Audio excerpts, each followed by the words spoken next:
Bila korang pakai Tesla, dia tak ada kunci tau fizikal untuk hidupkan kereta ni. Okay? Dia akan bagi kau kad macam ni. Dia akan bagi 2 keping. So, bila ada member-member family kau nak punya kereta, kau bagi kad ni pun dah cukup dah.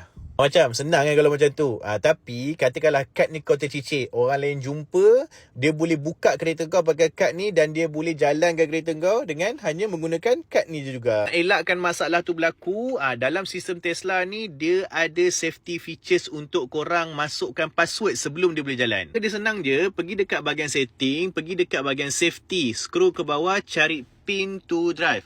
So sekarang korang letaklah contohnya masukkan password 0000. Lepas ni bila kau nak masuk kereta kan, alright, dan sebelum kau nak jalan, dia akan minta dulu password tadi untuk make sure kereta ni boleh jalan. 0000. Baru kereta ni boleh operate untuk berjalan.